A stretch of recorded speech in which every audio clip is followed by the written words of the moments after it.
Namanya Ming Fei, ya Bangka, anakku dua, cewek dua-duanya, umur 11 dan 10. Saya pelayanan di GBI, Taman Harapan Baru yang ada di Bekasi. Kiranya Tuhan Yesus memberkati kita. Amin. Siap diberkati firman Tuhan? Nah, Bapak Ibu, saudara-saudara yang Tuhan Yesus kasihi, perhatikanlah. Apa sebenarnya kehendak Tuhan sehingga ia menciptakan alam semesta ini? Bapak Ibu, kalau kata para ahli, ya, ini alam semesta ini luas sekali. Kita tinggal di satu yang namanya galaksi Bima Sakti, terdiri dari ratusan miliar planet, tuh besar banget. Luas banget. Sebenarnya untuk apa Tuhan ciptakan itu? Dan salah satu di antaranya itu bumi. Lalu di bumi kita hidup. Nah, pertanyaan kita selanjutnya adalah, untuk apa sebenarnya juga Tuhan menciptakan kita manusia di bumi ini? Untuk apa sebenarnya? Bapak Ibu pernah bertanya itu, untuk apa aku ada di bumi ini? Pernahkah Bapak Ibu mempertanyakan itu? Bapak Ibu, kalau Bapak Ibu tidak tahu untuk apa Bapak Ibu di bumi ini, tragis dan malang sekali hidup kita. Sebab kita tidak akan tahu mau buat apa. Seseorang bisa berhasil, seseorang bisa terhormat, tapi kalau dia tidak tahu untuk apa dia ada di bumi ini, tragis hidupnya. Ada yang pernah nonton film Jackie Chan yang berjudul Who Am I? Ada yang udah pernah nonton itu? Jangan bilang lah nggak rohani kalau nonton Jackie Chan. Nggak apa-apa ya, kita pilih filmnya juga gitu. Waktu dalam kisah, di film itu Jackie Chan itu kan seorang mata-mata. Satu kali dia lupa ingatan. Ketika dia lupa ingatan, banyak dari agen-agen rahasia yang lain mau mencoba menangkap dia, mau membunuh dia karena dia punya satu informasi. Kasihan Jackie Chan ini, dia bingung. Dia bilang, "Hey, kenapa kalian berusaha mau membunuh aku? Memukuli aku begini, kenapa? Emang aku ini siapa?" Kasihan kan? "Don't hit me. Please tell me who I am." Tolong kasih tahu aku ini siapa? Kenapa? Dia bingung. Kasihan. Bingung dia, setiap hari dikejar-kejar orang. Dan dia nggak tahu siapa dia. Dan nggak tahu mau buat apa. Kasihan orang seperti ini. Tetapi waktu dia ditembak, dipukulin, digebukin, nggak mati-mati. Kenapa coba? Ya karena dia jagoannya. Kalau mati filmnya habis. Tetapi sebelum menjelang filmnya selesai, Jackie Chan kembali ingatannya. Ketika dia kembali ingatannya, baru dia tahu, yes, ternyata aku seorang agen mata-mata. Aku punya tujuan hidup ternyata untuk menyampaikan ini ke markas besar kami. Wah, hidup dia lebih exciting. Dia tahu mau bikin apa. Tantangan sama. Tetap juga orang membunuh dia. Tapi dia berusaha. Tapi dengan satu tujuan yang pasti. Sehingga dia bisa menyelesaikan tugasnya dengan baik. Nah, kita pun sama. Kalau kita tidak tahu untuk apa kita di bumi ini, malang sekali. Saudara kerja, semua tuh hambar. Bisa terhormat, bisa kaya, pinter, cantik, ganteng. Tapi sesungguhnya tragis hidup saudara. Karena saudara tidak tahu untuk apa saudara ada di bumi ini. Nah, untuk mengetahui hal ini, kita mesti melihat sejak awal. Supaya kita bisa menangkap. Apa sebenarnya rancangan Tuhan bagi manusia? Apa sebenarnya inti daripada rencana agung Tuhan? Coba saudaraku, ya, kita memperhatikan Kejadian pasal 1. Kejadian pasal 1, kita perhatikanlah bersama-sama. Kejadian pasal 1, ya, kita baca langsung ayatnya yang keempat. Ayatnya yang keempat. Kejadian pasal 1, ayatnya yang keempat. Kita baca bersama-sama. Sudah ketemu? Mari kita baca. 1, 2 ayat. Allah melihat bahwa terang itu baik, lalu dipisahkannya lah terang itu dari gelap. Setiap kali Tuhan mencipta, setiap kali selesai mencipta, Tuhan berkata baik. Dia melihat ciptaannya baik, ini yang pertama. Nanti Bapak Ibu temukan ada 6 kali kata baik. Lalu 1 kali sungguh amat baik. Hanya dalam Kejadian pasal 1. Ayat 1 sampai 31. 6 kali kata baik. Setelah Tuhan menciptakan terang, Tuhan lihat baik. Setelah Tuhan menciptakan yang lain, Tuhan lihat baik-baik. Setelah Tuhan selesai menciptakan manusia, Tuhan berkata sungguh amat baik. Artinya ini apa? Artinya ketika Tuhan mencipta, ya, Tuhan itu menikmati ciptaannya. Misalnya kita ngomong gini, makanan itu enak banget loh. Tapi dia gak pernah menikmati, bohong. Betul gak? Nah, Tuhan kita waktu berkata baik, aku menciptakan terang. Tuhan lihat terang itu baik, dia ciptakan semua, dia lihat baik. Tuhan menikmati ciptaan itu. Tuhan menikmati manusia yang diciptakan itu. Tuhan mau menikmatinya. Jadi saudaraku, tujuan kita diciptakan Tuhan adalah karena Tuhan mau menikmati hidup kita. Kalau setuju katakan amin dulu. Tuhan mau menikmati hidup saudara dan saya. Itu sejak awal yang Tuhan berikan kepada kita, saudara-saudara yang Tuhan Yesus kasihi. Jadi jangan lupa, Bapak Ibu diciptakan Tuhan, ada di bumi ini karena Tuhan mau menikmati hidup saudara. Supaya kita makin mengerti apa yang mau saya maksudkan ini adalah, kita harus melihat Matius 7 ayat yang 21 sampai 23. Ini tidak usah kita baca, pasti kita hafal ayatnya. Dia bilang begini, pada hari terakhir banyak orang berseru, Tuhan, Tuhan, betul nggak? Tapi Tuhan bilang, bukan orang yang berseru, Tuhan, Tuhan akan masuk dalam kerajaan Allah. Tetapi mereka yang melakukan kehendak Allah, itulah yang masuk dalam kerajaan Allah. Lalu pada hari terakhir banyak orang berkata, Tuhan, aku telah buat mujizat, aku telah bernubuat, aku telah mengusir setan. Apa kata Tuhan? Enyah dari hadapanku engkau pembuat kejahatan. Aku tidak mengenalmu. Coba kita bukalah saudaraku ya. Matius pasalnya yang ke-7 itu coba. Nah, saya lihat ada beberapa bapak ibu nggak terlalu hafal ayat itu, makanya saya aja buka. Matius 7.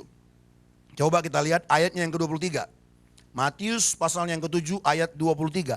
Mari kita perhatikan bersama supaya kita tahu bahwa Tuhan itu sungguh mau menikmati hidup saudara. Kita baca Matius 7 ayat 23.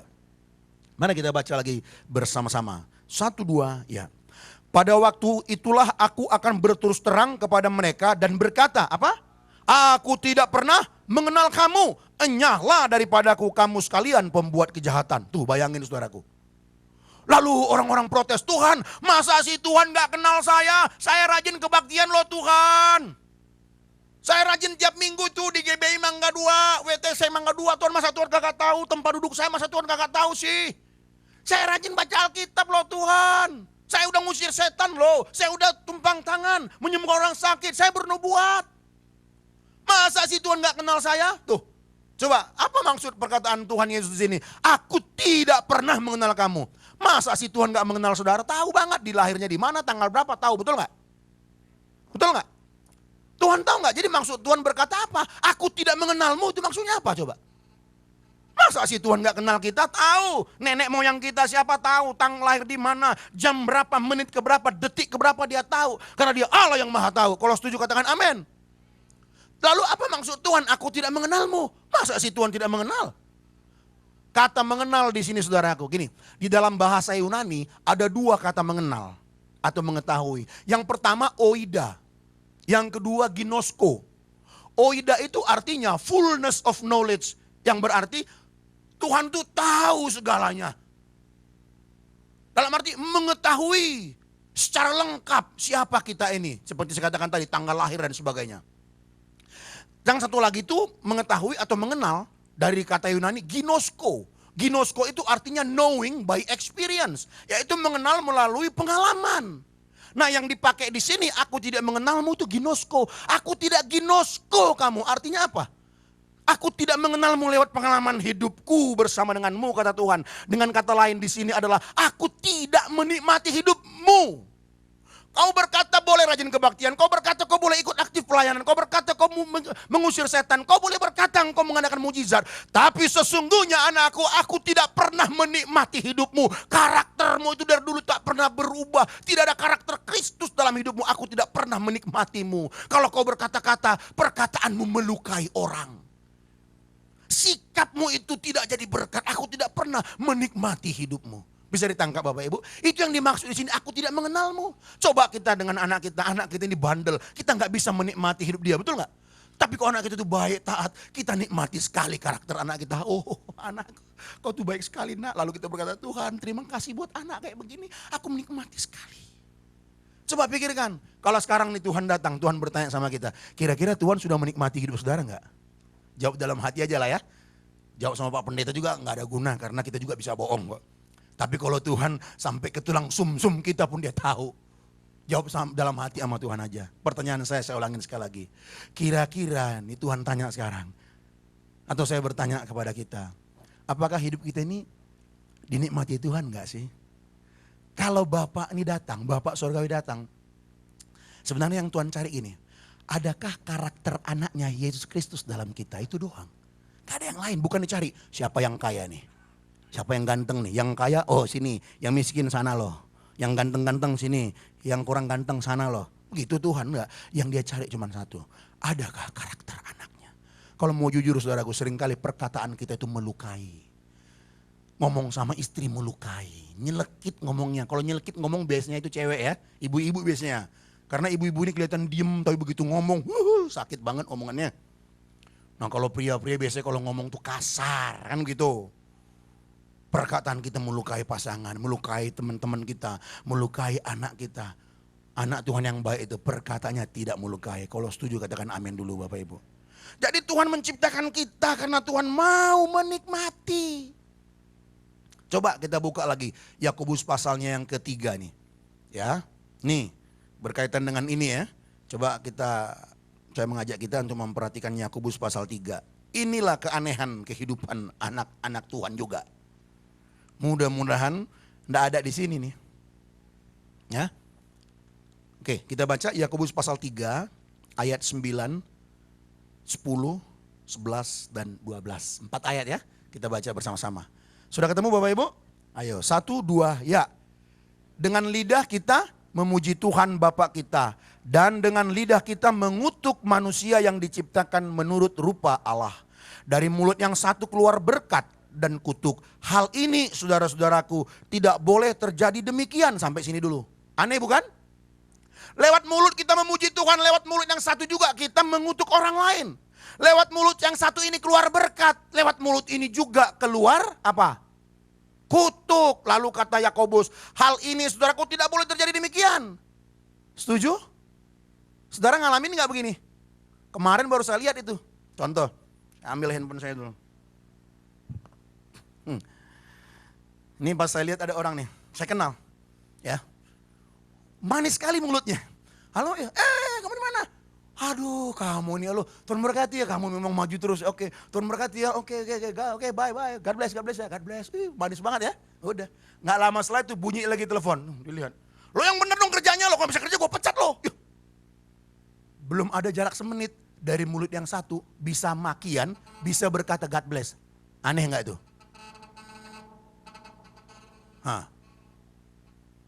Itu namanya gangguan teknis. Coba Bapak Ibu pikirkan. Dari mulut yang satu pada saat yang bersamaan. Kita bisa di sini begini. Oh Tuhan, ku sembah Engkau. Lalu matanya ngeliat ke kiri. Ya elah itu dandanannya Nur Ahmad sih bisa begitu. Aneh kita ini manusia. Bu, jangan pura-pura gak tahu loh Pak. Saya ngomong apa nih. Dari mulut yang satu bisa keluar kutuk, bisa keluar berkat. Harusnya gak demikian. Adakah ayat 11, adakah sumber memancarkan air tawar dan air pahit dari mata air yang sama? Kalau ada mata air, atau apa mungkin dari mata air ini keluar satu rasanya manis airnya. Lalu diambil lagi dari mata air yang sama, pahit. Mana mungkin, pasti rasanya satu. Nah kita pun punya sumber yang satu. Sumber kita adalah Bapa di sorga. Daripadanya yang ada hanya berkat. Kalau setuju katakan amin. Loh engkau adalah anak Bapa, kenapa bisa ada dua keluar, kutuk dan berkat? Makian dan pujian kok bisa? Nah kalau kita tetap begini Bapak Ibu, itu hidup yang tidak bisa dinikmati Tuhan. Dan camkan baik-baik, satu kali nanti Tuhan akan berterus terang. Aku tidak mengenalmu, mengerikan sekali. Nah, jadi perjuangan kita itu di sini. Bagaimana agar hidup kita ini bisa dinikmati Tuhan. Lewat buah hidup kita. Tuhan tuh senang banget menikmati. Karena sejak awal Tuhan menciptakan saudara dan saya. Karena Tuhan mau menikmati, itu sebab Tuhan berkata, sungguh amat baik. Dinikmati sama Tuhan. Boleh tepuk tangan dulu buat Tuhan kita Yesus Kristus, haleluya. Itu saudara-saudara yang Tuhan Yesus kasih, nggak ada yang lain. Makanya mulai sekarang mari kita berubah. Jadi pertarungan kita bukan bagaimana supaya jadi kaya. Kalau setuju katakan amin dulu. Jangan datang ke gereja untuk cari duit. Setuju nggak nih? Kadang-kadang ini orang banyak nggak setuju. Jangan datang ke gereja untuk cari berkat-berkatnya. Setuju nggak nih kira-kira? Datanglah ke gereja karena kita mau mengenal Bapa Sang Maha Tinggi yang menciptakan yang agung yang mulia itu. Kalau saudara datang ke gereja cuma mau cari berkatnya, maafkan saya ya, itu menghina dia.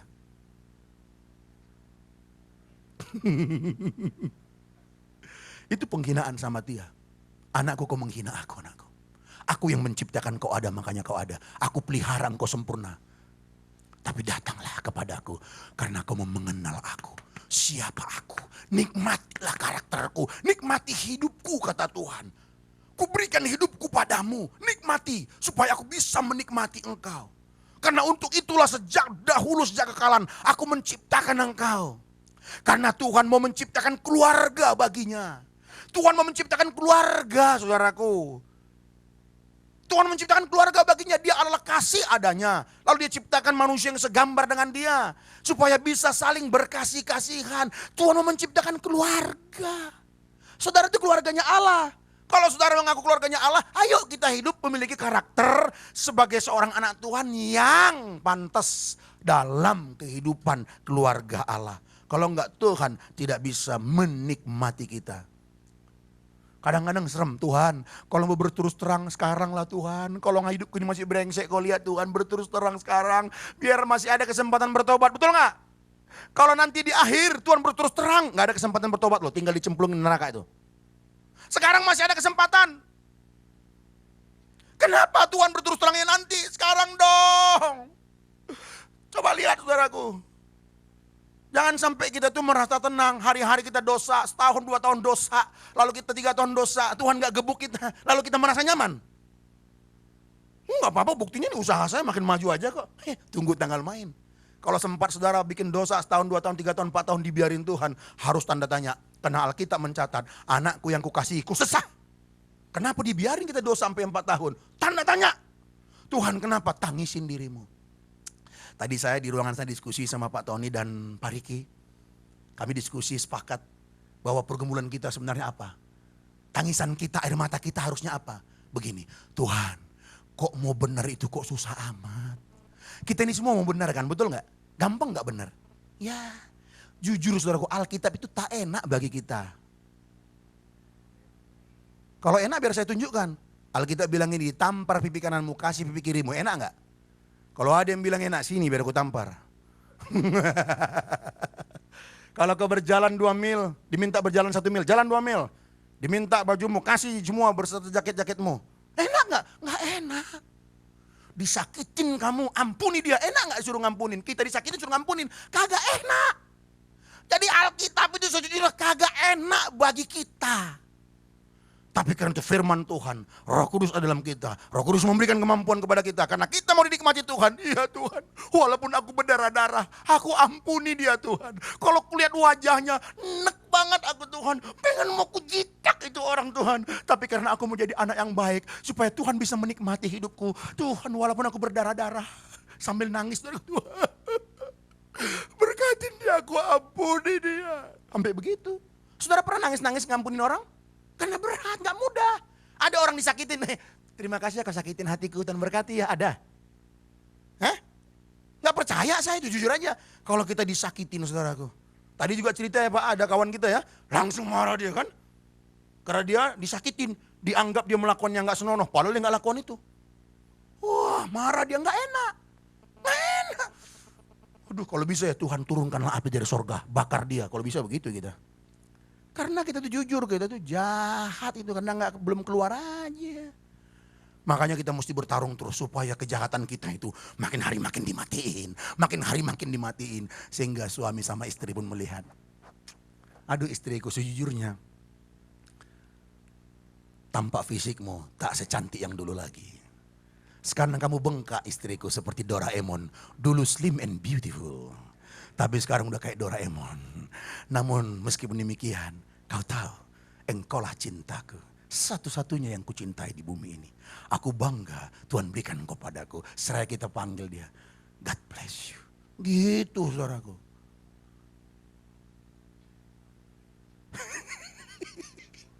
Tapi berat banget ya, tapi rata-rata coba suami ngeliat bininya, ngeliat istrinya. Ya elah kok bisa bengkak begini. Ya kan, istri ngeliat suaminya. Kenapa jadi kayak pemain sumo begini? Kok jadi hitam begini, kumul begini nih, dulu gak begini. Ya mungkin karena permasalahan hidup, bisa jadi begitu. Tapi kalau kita bertumbuh saudaraku, kita lihat pasangan kita walaupun tidak seperti yang dulu lagi. Walaupun kau bukan yang dulu lagi, seperti yang dulu maksudnya. Tapi aku telah memutuskan mencintaimu. Engkaulah pria tertampan terganteng di kolong langit ini. Lalu kita berkata, I love you my husband. Waduh, betapa indahnya. Tapi kalau saudara nggak mulai belajar dari sekarang, nggak ada kehidupan kita yang bisa dinikmati Tuhan. Karena Tuhan mau menciptakan keluarga baginya, saudara. Ingat ya, Tuhan menciptakan kita karena Tuhan mau menikmati saudara. Apa yang dinikmati? Ini dari buah kehidupan kita ini. Dari cara bicara kita, perilaku kita. Itu harus bisa dirasa. Bukti orang yang dinikmati Tuhan adalah hidupnya itu terasa bagi kiri kanannya. Di pekerjaan terasa itu. Orang ini beda loh. Orang ini membawa keteduhan. Dekat sama orang ini enak. Terasa sekali sejuk hatiku. Damai hatiku, bayangin. Bayangin kalau kita datang lalu orang bubar. Payah, ini bikin ini troublemaker nih. Betapa sakitnya hidup ini. Ya. Nah Tuhan juga saudaraku menciptakan kita. Karena Tuhan mau agar kita tuh mengelola ciptaannya. Mengelola dunia ini saudaraku yang Tuhan Yesus kasihi. Tuhan menempatkan kita di bumi ini agar kita menjadi pangerannya Tuhan. Mendirikan kerajaan Allah di bumi ini. Nggak ada yang lain. Nggak ada yang lain saudaraku. Makanya dirikanlah kerajaan Allah dalam dirimu, di dalam keluargamu, di dalam pertemananmu, di dalam pelayananmu. Jangan dirikan kerajaanmu sendiri. Kadang-kadang banyak juga para pelayan Tuhan mendirikan kerajaan, bukan kerajaan Tuhan, tapi kerajaan bagi dirinya sendiri. Sehingga dia yang dikultuskan, Tuhan yang nggak kelihatan. Itulah perintah Tuhan sebenarnya kepada Adam, manusia pertama itu. Tetapi sayang Bapak Ibu Saudara yang Tuhan Yesus kasihi, Adam bandel. Nggak mau dia dikasih pangeran. Ya, dikasih dia menjadi duta kerajaan Allah saudaraku di muka bumi ini. Untuk menegakkan kerajaan Allah menjadi wakil Tuhan. Tapi Adam nggak mau. Mudah-mudahan kita tidak mengikuti jejak Adam ini. Sehingga manusia itu jadi salah arah. Manusia tidak posisi yang benar. Tuhan menciptakan kita harusnya posisinya di sini saudaraku. Di sini Tuhan mau kita. Tapi karena dosa manusia itu jadi ke sini. Kalau saudara ada di sini, walaupun saudara mau buat apa saja, saudara pasti tersesat. Saudara harus dikembalikan ke sini. Dari sinilah mulai bergerak untuk boleh melakukan segala sesuatunya. Jadi dosa itu membuat kita meleset. Dosa itu membuat kita menyimpang dari posisi yang sebenarnya. Harusnya kita di sini. Makanya apa itu saudaraku? Penebusan, apa itu arti keselamatan? Keselamatan adalah usaha Tuhan untuk mengembalikan manusia kepada rancangan sebelumnya. Dari rancangan Tuhan, Tuhan mau agar manusia berdiri di sini tegak bersama dengan Tuhan. Untuk dinikmati oleh Tuhan, tapi karena dosa, dia meleset, dia bergerak kemari. Jadi keselamatan itu adalah bagaimana kita pindah dari sini ke sini. Digeser. Didorong sama Tuhan, iya Tuhan aku mau, didorong lagi, aku mau. Kadang-kadang kita kesini lagi, didorong sama Tuhan. Jadi proses pendorongan Tuhan dari sini kepada posisinya ini saudaraku. Dan kita terus bertumbuh, itulah keselamatan. Jadi tujuan Tuhan menyelamatkan kita apa? Untuk mengembalikan kita agar kita bisa kembali dinikmati oleh Tuhan. Kalau setuju tepuk tangan dulu bagi Tuhan kita Yesus Kristus. Jadi rata-rata kita itu salah arah. Kita kerja harusnya untuk Tuhan. Untuk diri sendiri. Saudara menikah untuk siapa? Harus untuk Tuhan. Saudara punya anak untuk siapa? Harus untuk Tuhan. Tidak boleh untuk diri sendiri, saudaraku yang Tuhan Yesus kasihi. Ya. Bumi yang seharusnya menjadi firdaus bagi kita, berubah menjadi melawan manusia. Makanya dikatakan bumi menumbuhkan semak duri. Bersusah payah engkau mencari rezekimu. Bersusah payah engkau mengandung. Kesahitan engkau melahirkan. Coba ada nggak ibu-ibu di sini waktu melahirkan bisa senyum-senyum? Sambil melahirkan. Ada yang nggak ada. Itu akibat dosa. Lalu kita susah payah cari nafkah. Tapi kalau cuma susah payah cari nafkah, kita bisa kalahkan kok dengan berusaha kerja sungguh-sungguh saudaraku. Banyak manusia tak usah pakai Tuhan Yesus, kaya. Setuju? Di luar sana ya Pak, Bu, mereka itu nggak pernah panggil Tuhan Yesus, tapi banyak duitnya. Banyak. Jadi kalau untuk mencari dapat berkat secara jasmani, nggak usah pakai Tuhan juga kaya kok. Tapi bukan berarti kita nggak perlu berdoa pekerjaan kita, bukan itu maksudnya. Ya, kemakmuran bumi ini yang harusnya menjadi milik kita manusia menjadi rusak, semakin merosot. Kenyamanannya, aduh di mana? Ada yang kena banjir kemarin? Ada yang kena? Saya juga kena. Di atas lutut masuk ke rumah saya. Di mana mau cari nyaman? Katanya kemarin fluid paling aman, punya pompa paling dalam malah kemarin. Kagak ada yang nyaman. Nggak ada saudara. Jadi bumi ini nggak ada yang bisa dibanggakan di bumi ini. Kalau setuju katakan amin dulu. Apa yang saudara bisa banggakan? Saudara pikir dengan banyak duit, banyak teman saudara bisa bahagia? Bisakah uang membeli kebahagiaan? Nggak bisa sama sekali. Tidak bisa saudaraku. Nggak bisa. Hanya Tuhan yang bisa memberikan kebahagiaan kita yang sejati. Jadi untuk bahagia, Yesus titik cukup. Nggak perlu Yesus plus mobil Alphard. Setuju? Untuk bahagia nggak perlu Yesus plus mobil mewah, nggak perlu. Yesus plus rumah, nggak perlu. Untuk bahagia Yesus titik, udah bahagia itu. Makanya kenali terus Tuhan. Terus belajar, terus belajar. Disitulah kebahagiaan kita yang sejati. Di sini kan nggak ketahuannya, ada ibu-ibu sebenarnya sakit banget hidupnya. Atau di sini ada ibu-ibu yang suaminya pergi entah kemana. Waktu suaminya pergi, dia nyanyi lagu Gitarolis. Jangan ditanya kemana aku pergi gitu. Sehingga dia sendiri, anaknya ditinggalkan 3 orang. Aduh, banting tulang setiap hari ibu ini. Tiap hari banting tulang untuk menafkahi anaknya, menderita berada. Jangan-jangan ada. Bu, tenang bu. Ibu diciptakan bukan untuk si jamrong itu. Amin bu. Si jamrong lah kita bilang, gak jelas soalnya kan. Tapi ibu diciptakan karena Tuhan mau menikmati ibu. Datang sama Tuhan biar Tuhan berurusan dengan dia. Kalau setuju katakan amin dulu. Gitu. Kita sebagai seorang pendeta berapa banyak istri nangis-nangis datang. Pak, tahu gak pak? Aku udah 15 tahun menikah. Tapi serasa gak punya suami pak. Kejam sekali pak. Uang juga gak dikasih pak. Aku kan bingung gimana pak. Mau cerai gak boleh. Bayangin tuh. 15 tahun pak. Bapak tahu nggak itu ada jam di dinding tuh pak. Itu kalau habis baterai pak, yang manjat itu saya pak. Suami saya ada di bawah duduk minum kopi baca koran pak. Suami kayak apa itu pak? Saya harus gimana pak? Saya bilang apa coba? Bu sabar aja ya bu ya. Ibu diciptakan bukan untuk suami. Ibu diciptakan untuk muliakan Tuhan. Ibu diciptakan untuk hidup ibu itu dinikmati Tuhan. Udahlah nggak usah ibu capek lagi mikirin si jamrong itu. Ibu tunjukkan aja buahnya. Biar Tuhan satu kali yang tempeleng dia biar dia bertobat. Amin Bapak Ibu. Jangan meloyo hanya karena begitu. Jangan meloyo hanya karena begitu saudaraku. Karena memang di dunia ini itulah yang terjadi. Dunia ini itulah yang terjadi saudaraku. Kita usaha ditipu orang. Ada orang menjilat menjatuhkan kita. Itulah bumi ini. Saudara mau mentompang tangan kayak apapun saudaraku. Bumi ini begitu.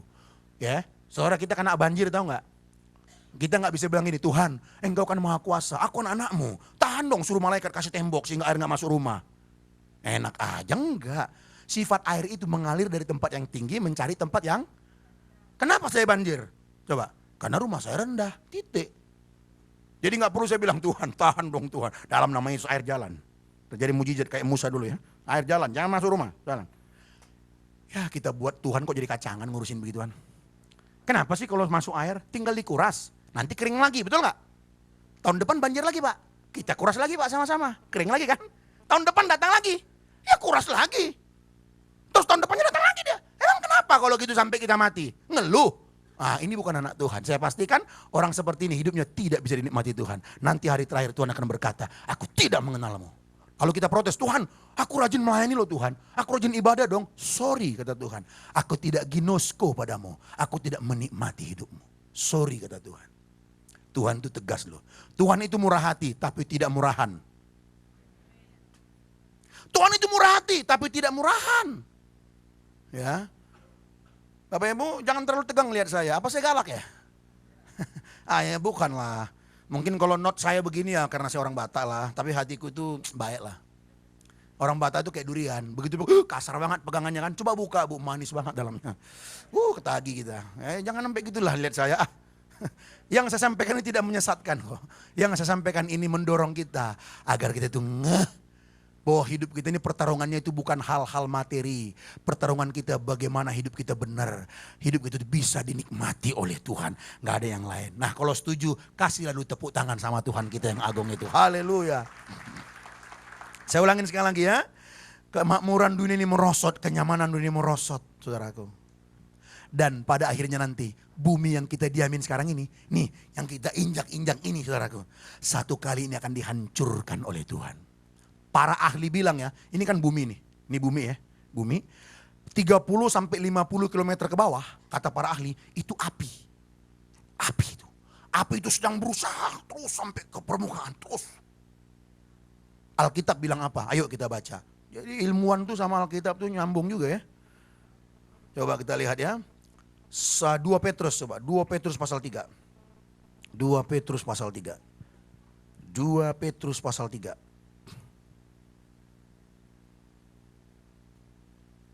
2 2 Petrus pasal 3 ayat 10 dan 11 kita baca bersama-sama lagi ya. Sudah ketemu Bapak Ibu?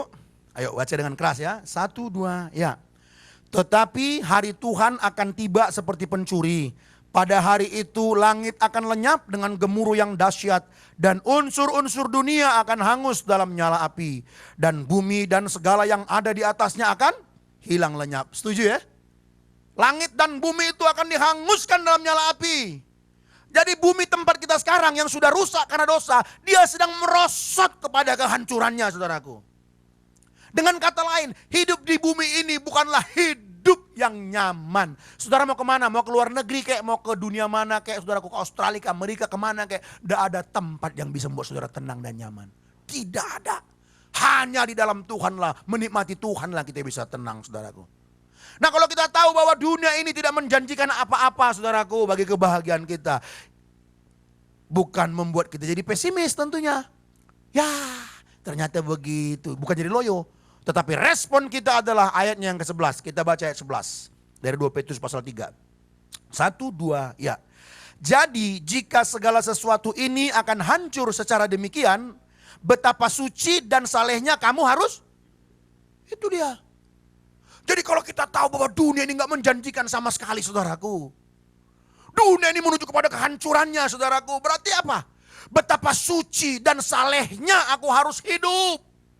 Apa itu hidup suci dan saleh? Hidup suci dan saleh bukan tiap hari ke gereja, berdoa sampai 5 jam, 6 jam dipecat saudara dari kerjaan. Kapan lagi mau kerja kan gitu. Tapi hidup suci dan saleh itu adalah hidupnya bisa dinikmati di pekerjaan. Seneng kalau ada dia nih. Ada masalah dia berani numpai minta doa sama kita gitu. Pasangan hidup, anak-anak, teman di lingkungan pelayanan seperti ini. Suasana itu iklimnya enak kalau ada kita. Hidup kita bisa dinikmati orang. Perkataan kita itu membuat orang itu teduh. Itu saudaraku. Hidup saleh itu begitu, kerjanya benar, gak malas. Kalau saudara kerjanya malas, gak rajin, bagaimana bisa diperkenan Tuhan? Bagaimana bisa dipromosiin? Mana mungkin Tuhan mempromosikan orang yang malas? Setuju gak? Setuju? Atau gak setuju? Mana mungkin Tuhan promosi orang yang malas kerja? Mana mungkin orang promosi orang yang tipsani kerjanya? Tahu tipsani? Tipu sana sini. Mana mungkin Tuhan mempromosikan orang yang Spanyol? Tahu Spanyol? Separuh nyolong. Saudara kalau tekun hidup dalam kesucian kesalahan Tuhan dalam pekerjaan, bertarunglah. Mungkin penghasilanmu sekarang masih sedikit, no problem. Terus tekunin, terus tekunin. Terus tekunin yang benar. Satu kali Tuhan akan angkat saudara, itu udah pastilah. Apa juga untungnya sama Tuhan kalau saudara bokeh? Kalau saudara banyak duit, saudara bisa bantu pekerjaan Tuhan. Kalau saudara katakan amin. Saudara bisa bantu keluarga saudara. Makanya kalau ada di sini yang diberkati Tuhan, jangan lupa keluarganya. Kita punya kakak beradik 3, adik kita itu ya punya anak susah hidupnya. Nyokolain anak gak bisa, bantu dong.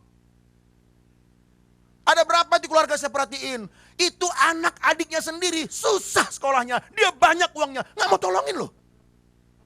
Tapi kalau di gereja, kayak dia yang paling dekat Tuhan rasanya. Ku sembah kau Tuhan, ku sembah kau Tuhan. Malaikat bilang pret. Udah jelas-jelas depan mata saudara sendiri gak mau dibantu. Ku sembah kau Tuhan. Apa yang mau disembah? Tuhan Yesus baik. Sungguh amat baik. Apanya yang baik? Maaf, pret kata malaikat. Di depan mata sendiri kau gak bisa menunjukkan kasihmu. Apaan itu? Bertobat saudaraku. Mungkin saudara kesal saya ngomong gini. Terserah. Gak peduli saya. Saya ngomong gini apa? Karena kasihku pada kita, supaya kita sama-sama belajar untuk lebih baik. Kalau setuju katakan amin. Makanya Tuhan bilang, Bapak Ibu ya, nanti di rumah ya, Matius pasal 6 itu, ada kan 2 bapak kami ya. Carilah di situ. Itu bukan dikatakan 2 bapakku, 2 bapak kami. Gak pernah ada kata kuku. Jadi bapak kami yang dikuduskan namamu, datanglah kerajaanmu, jadilah kehendakmu di bumi seperti di surga. Berikanlah, bukan saya ya, berikanlah kami pada hari ini makanan kami loh, bukan makananku ya. Gak ada yang egois, Tuhan Yesus ngajarin doanya. Makanan kami yang secukupnya. Dan ampunilah kami kan. Seperti kami mengampuni orang yang bersalah kepada kami. Jangan membawa kami ke dalam pencobaan, tetapi lepaskanlah kami daripada yang jahat. Gak ada kata ku. Makanya kalau anak Tuhan suka ngomong ku, itu hidup yang egois, yang tidak bisa dinikmati Tuhan. Tapi Tuhan sejak awal mengajarkan kami. Jadi kekuatan cinta itu adalah antara suami istri. Ketika kau dan aku menjadi kita, itulah kekuatan itu. Kalau masih kau, aku, rusak itu rumah tangga. Harus kau dan aku menjadi kita. Tidak ada ruang bagi yang lain. Kalau setuju tepuk tangan sama Tuhan kita. Nah, beginilah hidup yang bisa dinikmati Tuhan itu. Kalau hidup saudara bisa dinikmati Tuhan ya. Gak yakin loh saya saudara itu gagal dalam kerjaan. Gak yakin loh saya. Gak yakin loh saya. Karena usaha saudara itu milik Tuhan, betul gak? Saudara milik Tuhan? Nah kalau saudara milik Tuhan, usaha saudara milik Tuhan. Masa Tuhan ngancurin usahanya sendiri? Itu kan logika-logika sederhana.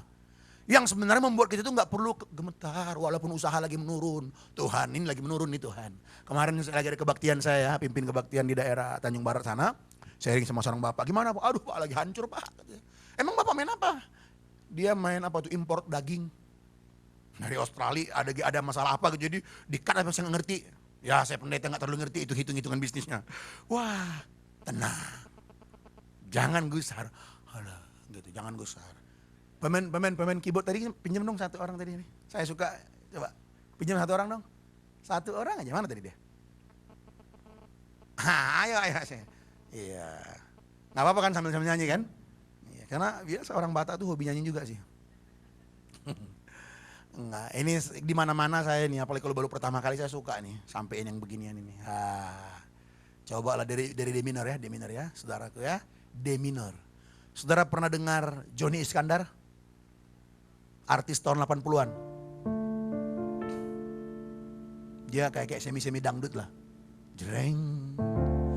Dia bilang gini dalam lagunya, ada nggak ada, yang penting kita gembira. Gembira.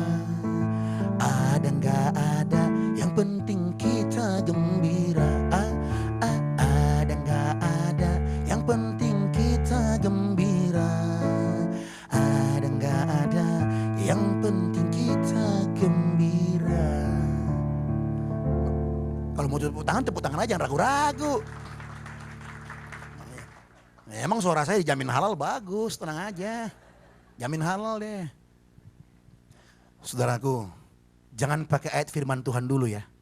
Pakai lagunya Johnny Iskandar aja, banyak anak Tuhan lewat. Ini lagu dunia, bisa berkata, ada nggak ada, yang penting kita gembira. Bokek nggak bokek, yang penting kita gembira. Sehat nggak sehat, yang penting kita gembira. Betul nggak? Kita usaha lagi maju. Oh haleluya. Lagi menurun. Wajahnya jam 6 pas. Gini jam 6, angka 12 gini. Kalau lagi ada jam 9 lewat 15. Jam 9 lewat 15. Sama Johnny Iskandar 1 ayat 1 aja lewat, boro-boro pakai ayat. Johnny Iskandar bilang apa tadi? Ada nggak ada, gembira dong. Ada masalah nggak ada masalah, gembira dong. Setuju? Kenapa wajahnya kok bersungut-sungut begitu? Maju Bu, Pak. Kalau kita bisa begitu, itulah kehidupan yang dinikmati Tuhan itu. Tuhan senang, walaupun kita nggak berkata, ku puji kau Tuhan. Dengan kita bisa gembira, sukacita dalam Tuhan, dalam keadaan apapun. Itu pujian penyembahan yang sejati sama Tuhan, amin. Kalau di sini kita bisa munaro. Bisa munaro, contoh G. Ya kan? Kalau di gereja kita kayak malaikat semua.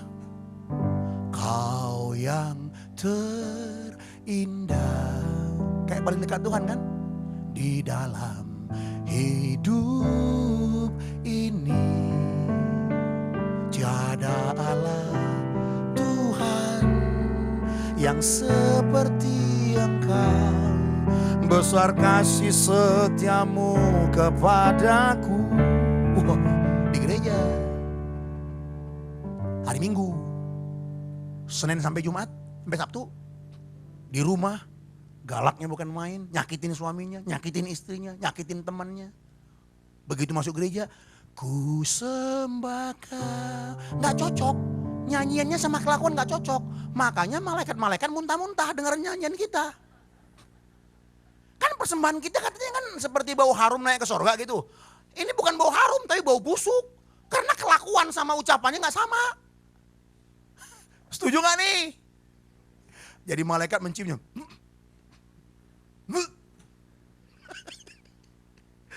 Hidupnya nggak bisa dinikmati Tuhan. Aduh Pak, Bu, bertobat kita Bu, Pak. Mau benar itu susah, tapi bukan berarti nggak bisa karena Roh Kudus ada dalam kita. Ada firman yang menolong kita, makanya bertarunglah supaya hidup kita bisa dinikmati Tuhan. Jangan sampai malaikat Tuhan sama Tuhan muntah-muntah dengar nyanyian kita ya. Tapi kalau kelakuan kita sama ucapan kita. Lagi yuk.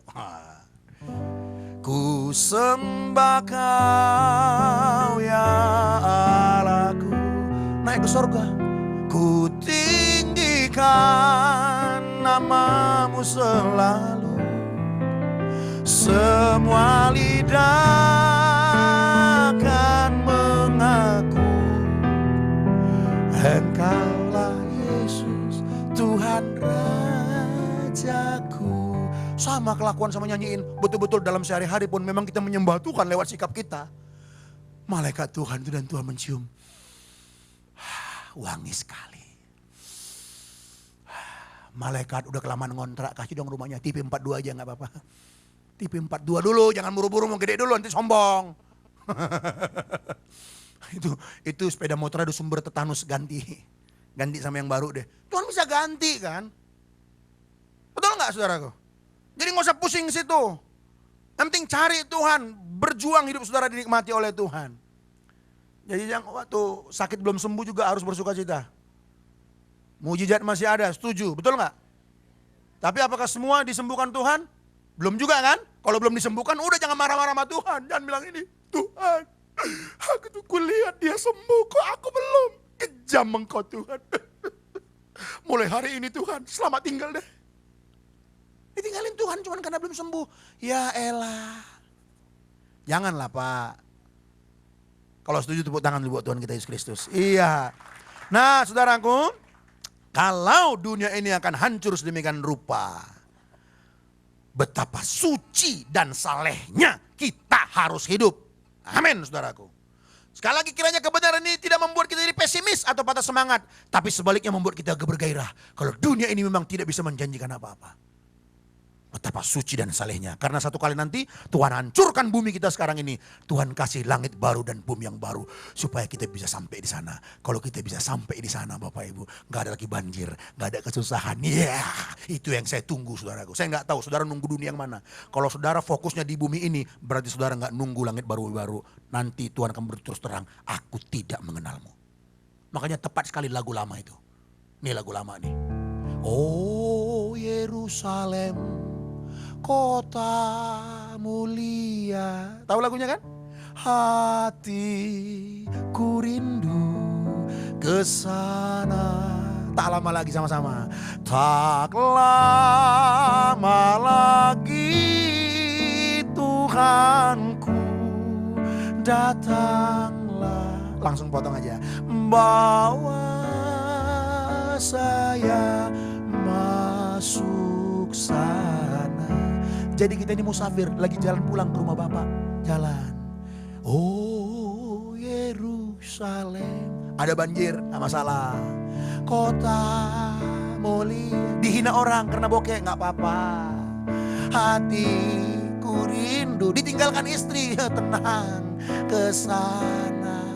Usaha merosot, no problem. Aku menantikan Yerusalem baru. Yang penting aku betapa suci dan salehnya aku harus hidup Tuhan. Gak pusing aku Tuhan. Karena aku tahu Tuhan sempurna memelihara aku. Satu kali gampang Tuhan untuk memulihkan itu. Yang penting aku kerja baik-baik. Saudara mungkin yang hadir cuman cleaning service. Jangan hina dirimu dengan minder karena kau cleaning service ya. Saudara tahu saya pun dulu kerja apa? Narik beca, kuli bangunan, kerja di macam-macam. Yang penting halal. 3.000 gajiku satu hari. Gak kecil hati aku. Aku anak laki-laki paling besar. Aku bilang sama adikku, belajar rajin ya nak ya, adik-adikku ya. Jangan seperti abangmu ini nanti. Tukang panggul ya. Semen. 3.000 gaji satu hari saya kumpul-kumpul. Kamu hobi musik, nih les musik. Dari yang 3.000 sehari saya cukup-cukupin karena aku mau, jangan adikku kayak saya. Dan terbukti mereka lebih baik pada saya secara ekonomi. Tapi no problem. Yang ada padaku cuman aku bangga. Aku bisa berbuat something bagi adik-adikku. Itu baru anak Tuhan. Adikku bisa menikmati hidupku. Terasa lalu dia berkata, aku senang punya abang kayak begini. Jangan sampai lalu benci banget aku punya abang kayak begini. Punya koko kayak begini. Kaya tapi gak mau tolongin adiknya nih. Ya gue bokeh sih, gue tuh tolol sih, sekolah lo pinter. Kalau sampai saudara kita begitu coba. Kita mau di sini di gereja mau nyanyi, ku sembah kau Tuhan. Tak nyambung tuh. Memang kadang-kadang ada keluarga kita juga sih main judi melulu.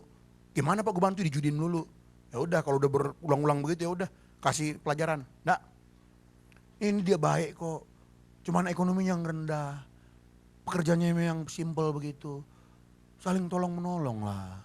Ini sebagai seorang hamba Tuhan, karena saya melihat banyak pengalaman begitu. Akhirnya kakak beradik, di mana indahnya berkeluarga begitu. Kakak beradik sendiri bermusuhan, aduh Tuhan gimana kami ini ya. Mudah-mudahan lah yang hadir ini gak begitu. Biarlah cuma di sana itu, di sini gak ada. Amin ya. Tuhan berkati kita ya. Sedikit lagi Bapak Ibu. Oleh karena itu kita tidak jadi patah semangat, tapi kita berpacu saudaraku untuk hidup saleh. Kita berpacu menyelamatkan jiwa-jiwa yang terhilang. Kita berdoa agar Tuhan pakai kita membawa jiwa-jiwa yang terhilang itu saudaraku. Karena saudara dan saya bukan barang rongsokan. Kalau kita itu barang rongsokan, dulu waktu kita bersalah dan kita banyak kali salah, dimatiin Tuhan kita langsung. Coba di rumah saudara ada barang rongsokan, langsung dibakar tempat sampah, betul nggak? Tapi ternyata saudara dan saya bukan barang rongsokannya Tuhan. Kita itu berharga dan mahal. Kita salah pun sampai detik ini, Tuhan masih sabar. Coba kalau Tuhan tuh gak sabar dari dulu, gak ada kebaktian hari ini. Karena yang hadir gak ada, semua udah dimatiin Tuhan kita. Karena kita rata-rata banyak salah. Kalau setuju katakan amin dulu. Siapa di sini gak bikin salah? Tapi dalam kesalahan pun Tuhan tarik napas panjang. Karena kita bisa salaman. Contoh gini, shalom, shalom. Mulut yang salam, dalam hati brengsek lo bisa begitu. Lo jujur. Ketemu orang, kurang ajar tuh anak, nggak ada yang tahu. Mulut kita sih senyum. Untung Tuhan tuh sabar, kalau nggak dimatiin kita. Tapi ternyata kita bukan barang rongsokan loh. Kita tuh barang berharganya Tuhan. Tuhan kasih kesempatan anakku bertobat ya. Jangan sampai satu kali aku berterus terang padamu dan berkata aku tidak mengenalmu. Kadang-kadang saudaraku ya, orang tuh sepele kalau bicara neraka begitu. Karena nggak punya pengalaman. Di neraka itu mengerikan, jangan sampai kita ke sana ya. Oke, jadi kita bukan barang rongsokan. Tuhan mau memulihkan kita, mengembalikan kepada tujuan Allah menciptakan kita sejak semula. Dan sekarang saudaraku, Tuhan yang Tuhan pulihkan itu apa? Yang Tuhan pulihkan paling utama itu adalah karakter kita saudaraku. Gambar dan rupa Allah yang rusak itu mau dipulihkan Tuhan. Itulah sasaran kita yang paling utama. Disitulah perjuangan kita, disitulah pertarungan kita. Kalau setuju katakan amin. Jangan cari yang lain saudaraku. Kalau untuk soal masa hidup kita di bumi ini, kebutuhan keperluan kita, masa depan kita di bumi ini. Saudaraku, Alkitab berkata jangan takut, aku memelihara engkau sempurna. Kalau saudara takut soal masa depanmu, kalau saudara takut apa yang kau makan, minum, pakai, kata Tuhan, anakku kau menghina aku. Aku yang menciptakan engkau, makanya engkau ada di bumi ini. Kenapa engkau ragu soal hidupmu nak? Aku sanggup memelihara engkau. Kenapa ragu? Itu kata Tuhan sebenarnya. Tapi tanggung jawabmu adalah hiduplah dalam kerajaanku agar aku bisa menikmati hidupmu. Karena aku menciptakanmu ingin menikmati hidupmu. Nah akhirnya saudara-saudara yang Tuhan Yesus kasihi, tidak boleh ada tujuan kita yang lain. Tujuan kita tidak boleh ada yang lain saudaraku, selain apa yang saya jelaskan dari awal tadi. Jangan takut. Maju terus bersama dengan Tuhan. Yang penting tangisilah dirimu. Bukan bagaimana supaya bisa berhasil. Bukan bagaimana supaya aku berkenan kepada Tuhan. Orang yang berkenan kepada Tuhan itu pasti dia cerdas. Pasti rajin. Pasti disukai orang. Pasti tanggung jawab. Orang begini dicari orang saudaraku. Bos manapun, pimpinan dunia dimanapun mencari orang yang rajin. Yang jujur, kerja keras, tanggung jawab. Betul nggak? Nggak ada bos cari malas, penipu, brengsek, nggak dicari itu. Bos manapun kalau mencari karyawan, dia cari orang yang jujur, tanggung jawab, apalagi kerja keras. Betul nggak? Nggak ada orang bos begini. Waktu wawancara, kamu bohong, tukang bohong ya? Kamu suka nipu kan? Aku butuh orang kayak kau sini. Ditipu dia. bos di kolong langit ini, sejahat apapun dia cari orang jujur. Jadi kenapa takut? Dia cari orang rajin. Walaupun dia jahat nih, dia cari orang rajin loh. Dia cari orang bertanggung jawab. Makanya jangan takut. Jangan takut. Tuhan akan cukupkan kita. Sehingga hidup kita betul-betul bisa dinikmati oleh Tuhan. Kiranya firman Tuhan ini memberkati kita semua. Amin. Haleluya. Mari kita berdiri bersama-sama. Haleluya. Kita nyanyikan lagu yang tadi, Kau yang terindah. G ya. Kau yang